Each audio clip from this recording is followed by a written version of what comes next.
Hi అందరికీ welcome back to my channel. ఇది silent love part 10 అండి. 1 to 9 పార్ట్స్ ఎవరైనా వినకపోతే ఒకసారి వినండి. చాలా ఇంట్రెస్టింగ్ అయితే ఉంటుంది. ఈ కథని లాస్ట్ వరకు అయితే వినండి. మీకు కనుక నచ్చినట్లయితే మన ఛానల్ని సబ్స్క్రైబ్ చేసుకోండి. లైక్ చేయడం అయితే అసలు మర్చిపోవద్దు. మంచి మంచి స్టోరీస్ అయితే వస్తాయన్నమాట. ఇక 9th పార్ట్లో మనం చెప్పుకున్నాం కదా. ఇక సాయి పూజకి అయితే అన్నం అయితే తినిపిస్తూ ఉంటాడు.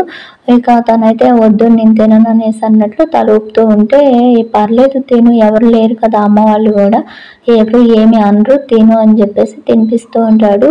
సరే నువ్వు కూడా తిను అన్నట్లుగా తను కూడా సాయికి అయితే తినిపిస్తూ ఉంటుందన్నమాట. ఇక అప్పుడే ఈ సాయి డ్రెస్ ఎందుకు వేసుకోలేదనేసి అడుగుతూ ఉంటాడు. ఇక కళ్ళల్లో వాటర్ అయితే వస్తుంటే ఇక సాయి అయితే అడుగుతాడు, నేనంటే ఇష్టం లేదా అనేసి అడుగుతూ ఉంటాడు. నా కళ్ళల్లోకి మీరు చూసి నిజం చెప్పు పూజ అని చెప్పేసి అంటే ఇక మౌనంగా తలదించుకొని ఉంటుంది. ఈ సరే అని చెప్పేసి ముందు భోజనం చెయ్యి అని చెప్పేసి అంటాడు. ఇక ఇద్దరు కలిసి తింటారు. ఇక తర్వాత సాయి మేడ మీదకి వెళ్ళి ఆలోచిస్తూ ఉంటాడు, ఎందుకు ఇలా జరిగింది, తనకి నేను ఇష్టం లేదా అనేసి ఆలోచిస్తూ బాగా లేట్ అయింది, కానీ తనతో ఈరోజు మాట్లాడి తేల్చేయాలని చెప్పేసి పూజ కోసం నైట్ మిద్ది మీద వెయిట్ చేస్తూ ఉంటే ఇక పూజ వంటగది అంతా సర్దేసి వెళ్తుందనమాట. ఇక పద్దు డ్రెస్ తీసుకెళ్ళిందని అందుకనే వేసుకోలేదని చెప్పేసి ఇక పేపర్ మీద రాసి ఇస్తుంది. ఇక దాంతో పేపర్లో చదివితే అవునా అని చెప్పేసి, ఎందుకు ఇచ్చావు, నీకోసం తెచ్చాను కదా అని చెప్పేసి, ఇవ్వను అనలేదా అనేసి అంటూ ఉంటాడు సాయి. ఇక దాంతో పూజ ఓహో అనేసి అంటూ ఉంటుంది. ఇక దాంతో కోపంగా, నన్ను కూడా ఇచ్చేయమంటారు, ఎవరన్నా అడిగితే ఇచ్చేస్తావా చెప్పు అని కోపంగా అరుస్తాడు. ఈ రోజంతా నీతో బయటికి తీసుకెళ్ళి నీతో హ్యాపీగా ఉందాం అనుకున్నా, అసలు నీ మనసులో ఏముందో చెప్పు, నేనంతే ఇష్టమా లేదా, ఎస్ ఆర్ నో ఒక్కటే మాట చెప్పు పూజ అనేసి అంటూ ఉంటే ఇక ఇష్టం లేదని చెప్పి ఇక తల ఊపుతుందన్నమాట. పూజ అలా అనేసరికి షాకింగ్గా, నిజంగా నేను ఇష్టం లేదా నీకు అని చెప్పేసి మళ్ళీ అయితే అడుగుతాడు. తల అడ్డంగా ఊపేసరికి ఒక్కసారిగా, కానీ నువ్వంటే నాకు ప్రాణం తెలుసా అని చెప్పేసి, నీ గురించి అసలు ఏమి తెలియకపోయినా ఫస్ట్ టైం నేను చూసినప్పుడే నాకు చాలా ఇష్టం, ప్రేమ కలిగే నీ మీద ఒకలాంటి లవ్ ఫీల్ అని చెప్పేసి, ఐ లవ్ యూ పూజ అని చెప్పేసి హగ్ చేసుకొని ఎమోషనల్ అవుతూ ఉంటే ఒక్కొక్కసారి పూజ తన్ని సాయిని వెనక్కి తోసేసి చంప మీద కొడుతుంది. ఇక దాంతో షాక్ అయ్యి అలానే నిలబడిపోతాడు. ఇక పూజ కిందకి పరిగెత్తుకుంటూ అయితే వచ్చేస్తుంది. ఇక సాయి కూడా పరుగున కిందకు వచ్చి, నిజం చెప్పు, నా మీద నీకు ఏ ఫీలింగ్స్ లేవా, ఇష్టం లేదా అని చెప్పేసి అడుగుతూ ఉంటాడనమాట. అని చెప్తే ఇక పూజ అయితే తల అయితే అడ్డంగా అయితే ఉంటుంది. ఎందుకే అని చెప్పేసి, ప్రామిస్గా చెప్పు, నేను నీకు వద్దా అని చెప్పేసి అడుగుతూ ఉంటే వద్దని చెప్పి తల ఊపుతూ ఉంటుంది. ఇక సాయికి బాగా కోపం అయితే వస్తుంది, కానీ కంట్రోల్ చేసుకొని ఇక ఏమన్నా ఆలోచించుకొని ఇక మనసులో, సారీ పూజ, నేనంటే ఇష్టమేమో, అందుకని ఇన్ని ఇయర్స్ మా ఇంట్లోనే నా కోసం ఇక్కడే ఇన్ని కష్టాలు పడుతూ ఉన్నావు అనుకున్నాను, సారీ అన్నట్లు ఏడుస్తూ ఇక రూమ్లోకి అయితే వెళ్ళి తలుపేసేసుకుంటాడు. ఇక పూజ చాలా వెక్కి ఏడుస్తూ ఉంటే, సాయి నువ్వంటే ప్రాణం కంటే ఎక్కువ, కానీ ఏం చెప్పలేను, ఆంటీ నీ కోసం మంచి సంబంధాలు చూస్తున్నారు, నీకు నేను కరెక్ట్ కాదు, సారీ అని చెప్పేసి, పెళ్ళంటే ఇద్దరు మనుషులే కాదు ఒక కుటుంబం కూడా, అత్తయ్యకి నేనంటే అస్సలు ఇష్టం లేదు, ఆవిడ ఫస్ట్ నుంచి ఎక్కడ నేను ఇంటికి కోళ్ళైపోతానని తన మనసులో బాధ పెట్టుకుంది అని చెప్పేసి తన మనసులోని ఇదంతా తలుచుకుంటూ ఏడుస్తూ ఉంటుంది. ఇక మార్నింగ్ అయితే అయిపోతుంది. ఇక రాత్రి అంతా పూజ ఏడుస్తూనే ఉండడం వల్ల ఇక అలానే కళ్ళు ఎర్రగా అయిపోతాయి. ఇక సాయి కూడా నిద్రపోవడం అనమాట. ఇక పూజ లేచి ఇక ఇంట్లో పనులన్నీ చేసుకుంటుంది. ఇక సాయి రూమ్లో నుంచి అయితే ఇంకా బయటకు రాడనమాట. మార్నింగ్ అయితే 9 అయితే అవుతుంది. సరోజమ్మ శంకరంని తీసుకొని మహేష్ అయితే ఇంటికి వచ్చేస్తాడు. ఇక పూజను చూసి, ఏంటి రాత్రి నిద్రపోలేదా, కళ్ళు ఎర్రగా ఉన్నాయి ఏంటి అని చెప్పేసి అడుగుతుంటే, సరే వాడు ఎక్కడ అనేసి అంటూ ఉంటే ఆ రూమ్లో అని చెప్పేసి చూపిస్తుంది. అరే సాయి లేరా అని చెప్పేసి అనగానే లేచి వస్తాడు. లేట్గా పడుకున్నావా ఏంట్రా, లేట్ అయింది లేవడం అనేసి అడుగుతుంది సరోజమ్మ. అదేం లేదులే అమ్మ అని చెప్పేసి ఫ్రెష్ అయ్యి ఇక బాయ్ అమ్మ అంటూ వెళ్ళిపోతాడు. పూజ టిఫిన్ చేసి పెట్టి రెడీగా ఉంటుంది పెడదామని. అయినా అసలు అటువైపే చూడకుండా వెళ్ళిపోతాడు. అరే టిఫిన్ తిని వెళ్ళరా అని అంటే వద్దు అని చెప్పేసి బయట తింటాను అనేసి అంటాడు. ఏమైంది ఈరోజు, రోజు నువ్వేగా పెడతావు తింటాడుగా బాగానే, ఈరోజు ఏమైంది అని చెప్పేసి. అయినా నాకు పెట్టమ్మా కళ్ళు తిరుగుతున్నాయి, మామయ్యకి నాకు పెట్టన్నట్లుగా అంకుల్కి నాకు పెట్టమంటే ఇక వాళ్ళిద్దరికి అయితే పెట్టేసిద్ది. ఇక మధ్యాహ్నం లంచ్ కన్నా వస్తాడేమోనని ఎదురు చూస్తూ ఉంటుంది పూజ. కానీ ఇక చాలా బాధగా ఉంటుంది మనసులో. అసలు సాయికి ఎందుకు తను అలా చెప్తుంది, ఒకవేళ అమ్మకు భయపడుతుందా, లేకపోతే నిజంగానే నేనంటే ఇష్టం లేదా అని చెప్పేసి మధ్యాహ్నం భోజనానికి కూడా రాడు. ఇక రాత్రి కూడా భోజనం బయట ఏదో కొంచెం తినేసి వచ్చి మేడ మీదకి వెళ్ళి పడుకుంటాడు.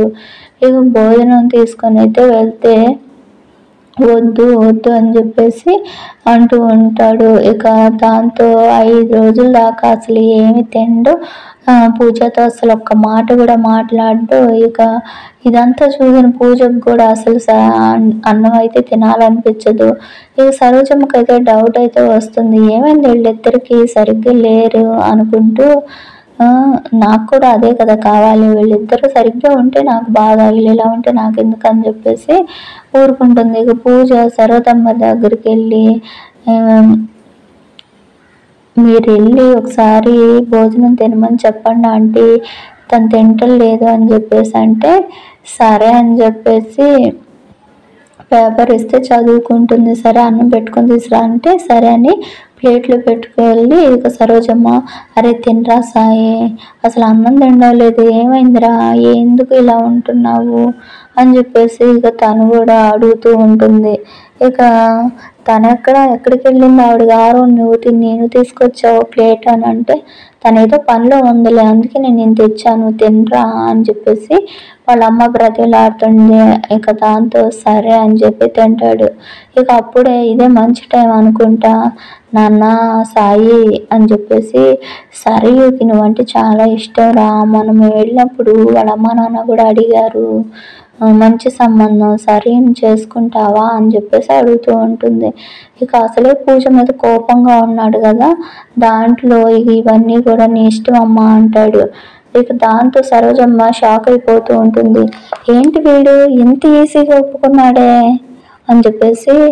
అబ్బా మా నాన్నే మా తండ్రి నా మంచి కొడుకు నువ్వు అని చెప్పేసి ఇక హ్యాపీగా ఫీల్ అయిపోతుంటే నేను మైసూరు వెళ్తున్నాను 1 వీక్ వరకు రాను, ట్రావెల్ ఒకటి వచ్చిందని చెప్పేసి ఇక అంటాడనమాట. ఇక వెళ్ళడానికి అన్నీ సర్దుకుంటూ ఉంటే ఇక తలుపు దగ్గర నుంచొని అయితే పూజ చూస్తూ ఉంటుంది. కావాలని నా మీద కోపంతో వెళ్ళిపోతున్నావా దూరంగా సాయి అని చెప్పి ఇక మనసులో అనుకుంటూ లోపలికి అయితే వెళ్తుంది. ఇక అలానే అయితే నుంచొని చూస్తూ ఉంటే ఇక సాయి అన్ని ఇక బ్యాగ్లో సర్దుకుంటూ ఊరు వెళుతున్నానని చెప్పేసి పూజ మొహం కూడా చూడకుండా చెప్తాడు. బ్రీఫ్ అది సర్దుకొని ఇక బయటకు అయితే వచ్చేసి ఇక వాళ్ళ అమ్మ నాన్నతో కూడా చెప్పి జాగ్రత్త అని చెప్పేసి అంటూ ఉంటాడనమాట. ఇక దాంతో ఒక్కసారి కూడా తన్ని చూడడు. ఇక గేట్ దగ్గర అయితే నిల్చొని సాయినే చూస్తూ ఇక బాయ్ అన్నట్లుగా చెయ్యి అయితే ఊపుతుంది. కానీ అప్పుడు కూడా అసలు చూడ్డు పట్టించుకోడు. ఇక కార్ స్టార్ట్ చేసి ముందుకైతే వెళ్ళిపోతాడు. ఇక నా మీద కోపంగా ఉన్నావు కదా అందుకనే నాన్న వైపు కూడా చూడట్లేదు కదా సాయి అని చెప్పేసి అలా వెళ్ళిపోతున్న కారు వైపే చూస్తూ ఉంటే కొంచెం దూరం వెళ్ళిన తర్వాత కారు ఆగిద్ది. ఇక నా కోసమే కారు ఆపాడని చెప్పి సాయి ఇక పరుగునైతే వెళ్ళి చూస్తుంది. ఇక దాంతో ఇక ఒక్కసారిగా సాయి మా అమ్మ నాన్న జాగ్రత్త అని చెప్పేసి అంటాడు. ఇక సరే అన్నట్లు తలూపుతుంది. ఇక 1 వీక్ ఎప్పుడు అవుతుందా సాయం చూడాలని ఉంది, ఇంకా 4 డేసే అయ్యాయి, ఇంకో 4 డేస్ ఎప్పుడు అవుతాయా అని చెప్పేసి ఇక తిని అనుకుంటూ ఉంటుంది పూజ. ఇక ఒకరోజు సరోజమ్మ దగ్గరికి వెళ్ళి ఇదంతా నా వల్ల అయ్యింది, సాయి నా మీద ఎందుకు కోపంగా ఉంటున్నాడు, నేను లవ్ యాక్సెప్ట్ చేయలేదని, అసలు అత్తయ్యకి ఇష్టం లేదు కదా ఒకసారి అడుగుదాం అత్తయ్య ఏమంటారు అని చెప్పేసి ఇక సరోజమ్మ దగ్గరికి వెళ్ళి పేపర్ మీద ఆంటీ అనేసి ఇలా రాస్తూ ఉంటుంది. ఆంటీ సాయి అంటే నాకు చాలా ఇష్టం, నేను ఇక్కడే ఉంటాను మీతో పాటు అని చెప్పేసి రాసిస్తుంది. అది చూసిన సరోజమ్మకి కోపం వచ్చేసి 2 చెంపలు వాయించేసి, అసలు నువ్వెవరు, ఎక్కడి నుంచి వచ్చావు, పిచ్చి పిచ్చిగా ఉందా, ఎవరు లేరని తీసుకొచ్చాడు వాడు, సర్లే ఇంట్లో పని మనిషిగా ఉంటావు అని చెప్పేసి ఇంట్లో ఉండనిస్తే పిచ్చి పిచ్చి ఆలోచనలు చేసావంటే నా సంగతి తెలుసుగా. అయినా సాయి సరిని పెళ్లి చేసుకోవడానికి ఒప్పుకున్నాడు, వాడు రాగానే ఎంగేజ్మెంట్ అనేసి అనేసరికి పూజ షాక్ అయిపోతుంది. ఇక అప్పుడే సాయి కాల్ చేస్తాడు. ఇక అలా కాల్ చేస్తే నాన్న ఎలా ఉన్నావు, అమ్మ ఎలా ఉన్నావు అనేసి అడుగుతూ ఉంటాడు. పూజతో మాట్లాడు అని చెప్పేసి పూజకి ఇవ్వనా నాన్న అంటే వద్దు అనేసి అంటాడనమాట. ఇక దాంతో ఇక తను కూడా మాట్లాడదంటరా అని చెప్పేసి అంటూ ఉంటుంది. ఇక అట్లీస్ట్ తన వాయిస్ అయినా వినాలని చెప్పేసి అనుకుంటున్నా, అసలు సరోజమ్మ ఇవన్నీ ఇవ్వకుండా అసలు దానికి ఇక్కడ ఉండడమే ఇష్టం లేదురా అని చెప్పేసి అనేసరికి ఇక ఒకసారి నేను వాయిస్ వింటాను అన్నట్లు అడుగుతూ ఉంటుంది ఫోను. ఇక ఇచ్చేసరికి పూజకి ఫోన్ ఇవ్వడం వల్ల ఇక అంత బాధగా ఉంటే ఇంట్లో నుంచి వెళ్ళిపోమని చెప్పమ్మా పూజని అని చెప్పేసి అంటాడు సాయి. ఇక ఆ మాట వినగానే పూజకి ఏడుపు వచ్చేస్తుంది. హలో హలో అనేసి అంటూ ఉంటాడు. ఇక సాయి వాయిస్ విని చాలా రోజులు అయ్యేసరికి అలాగే వింటూ ఉంటుంది పూజ. ఇక అప్పుడే సరోజంకి ఇచ్చి అక్కడి నుంచి వెళ్ళిపోతుంది. ఇక మాట్లాడలేదు ఏంటి పూజగా తీసుకుందా అని హలో పూజ పూజ అనేసి అంటే ఇక పూజ కాదులేరా వెళ్ళిపోయిందని చెప్పేసి, అయినా నేను అన్న మాటలు వినిందా ఏంటి, వెళ్ళిపోమని చెప్పాను కదా అది విందా అని చెప్పేసి అనుకుంటూ ఉంటాడు సాయి. ఇక పద్దుకి ప్రెగ్నెన్సీ కన్ఫామ్ అవడం వల్ల ఇంటికైతే వస్తుంది. ఇక తనకు తోడుగా సరయు కూడా వస్తుంది అనమాట. పూజ ఏదో ఫంక్షన్కి స్వీట్స్ అనేవి ఆర్డర్స్ వస్తే సరుకుల కోసం తీసుకురావాలి కదా, సాయికి లేడు కదా, డబ్బులు తీసుకుంటుంది. అసలు ఆల్రెడీ ఈ బిజినెస్ స్టార్ట్ చేసిన కాడ నుంచి డబ్బులు ఎక్కడ ఎన్ని పెట్టారు ఎలా అవన్నీ కూడా తనే చూసుకుంటూ డబ్బులు తీసి లెక్క పెడుతూ ఉంటే సరయు పద్దు ఇద్దరు వచ్చి దొంగలాగా మా డబ్బులన్నీ కదిలిస్తున్నావు ఏంటి అని చెప్పేసి ఇక చంపలు వేసి కొడతారనమాట. ఇక పూజ అది కాదు, ఆర్డర్ కోసం నేను తీసుకోవట్లేదు అని చెప్పేసి చెప్తున్నా ఇద్దరు వినకుండా మా డబ్బంతా దోచేసుకున్నావు తీసుకెళ్ళిపోతున్నావు అని చెప్పేసి ఒక్కసారిగా దూరంగా చంపకేసి కొట్టడం వల్ల గోడకి వెళ్ళి తగులుతుంది. ఇక అప్పుడే సరోజమ్మ రావడం వల్ల పూజ ఆడ పడిపోయి ఉంటుంది. బ్లడ్ అయితే వస్తుంది తలకి. ఇక సరోజమ్మ కట్టి ఎందుకు అలా కొట్టామంటే ఇక పద్దు చెప్తుంది అమ్మ డబ్బులన్నీ తీసుకుంటుంది బీరువాలో అన్నీ అంటే, ఇక పూజ వెంటనే లేదా అంటే ఆర్డర్ కోసం సరుకులు తీసుకురావడానికి వెళ్తున్నాను అందుకని తీసాను ప్రామిస్ అనేసి ఇక రాసిస్తుంది. సరే ఎంత కావాలో చెప్పిస్తానని అమౌంట్లో డబ్బులు తీసి ఇస్తే ఈవినింగ్ ఇక మొత్తం సరుకులు అవి తెచ్చి ఇక మిగతావన్నీ కూడా రావాల్సినవన్నీ కూడా ఆర్డర్కి రావాల్సిన డబ్బులన్నీ ఇచ్చేస్తారనమాట. అవన్నీ తీసుకొని పేపర్ మీద రాసి లెక్కలన్నీ చెప్తుందనమాట. మనం ఫస్ట్లో స్టార్టింగ్ చేసినప్పుడు ఇంత పెట్టుబడితో పెట్టాము, ఇదిగో ఇంత లాభం వచ్చింది, ఇది మన సరుకులకు కావాల్సిన లిస్ట్ అని చెప్పి ఎవరి కాటికి డివైడ్ చేసేసి ఇక శంకరంకి చెప్తుందనమాట. ఎందుకమ్మా ఇవన్నీ ఇప్పుడు నాకు చెప్తున్నావు అనేసి అడుగుతుంటే ఇక పర్లేదు అన్నట్లు చెప్పేస్తుంది. ఇక నేను రేపు ఫంక్షన్ దగ్గరకు వెళ్ళి చేస్తాను అని చెప్పేసి తన రూమ్లో కూర్చొని బాధపడిపోతూ ఇక డైరీలో ఏదో రాసుకుంటూ ఉంటుంది. ఇక మార్నింగ్ అయితే అవుతుంది, ఫుల్ జ్వరంగా అయితే ఉంటుంది అనమాట. ఇక వీళ్ళు కొట్టేసరికి గోడకు తగిలింది కదా, తలకి కొంచెం దెబ్బలాగా వచ్చేసరికి జ్వరం అయితే వచ్చేస్తుంది. అయినా అలానే లేచి ఇక పని అంతా చేసి రెడీ అయ్యి టిఫిన్ అన్నీ చేసేసి ఇక నేను వెళ్ళొస్తానని చెప్పి బాయ్ అని చెప్పి సరోజమ్మ దగ్గరికి వెళ్ళి ఇక అన్నీ చూడండి ఏమి తీసుకెళ్ళటం లేదు, నా చేతిలో ఏం లేవని దులిపి చూపిస్తుంది. ఇక అప్పుడే కాళ్ళకు నమస్కారం చేస్తే ఒళ్ళు కాలిపోతే ఎందుకు ఇలా వెళ్తున్నావు వద్దు అని చెప్పేసి సరోజమ్మ అంటే పర్లేదు వెళ్తాను అని చెప్పి సరోజమ్మని హగ్ చేసుకుంటూ ఉంటుంది. చాలా జ్వరంగా ఉంటుంది. ఇక ఏడుస్తూ ఉంటుంది ఆంటీ సాయి జాగ్రత్త అన్నట్లు. నేను వెళ్తాను అని చెప్పేసి చేయి ఊపుతూ వెళ్తుంది. ఇక పూజ అక్కడ వెళ్తుంటే సరోజమ్మ నిల్చొని చూసి వెనక్కి చూస్తూ పూజ అయితే ఇక ఇలా చేయి ఊపుతూ ఉంటుంది. ఇక సరోజమ్మ కళ్ళల్లో అయితే వాటర్ అయితే వస్తూ ఉంటాయి.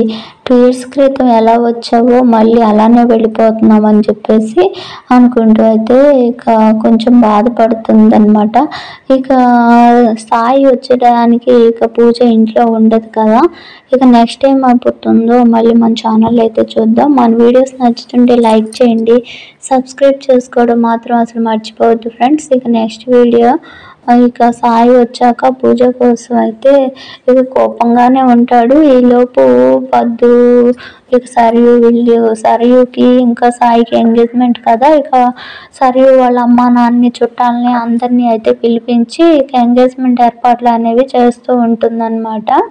ఇక అప్పుడే సాయి అయితే వస్తాడు. చూద్దాం నెక్స్ట్ కథలో ఎలా జరిగిద్దో. బాయ్.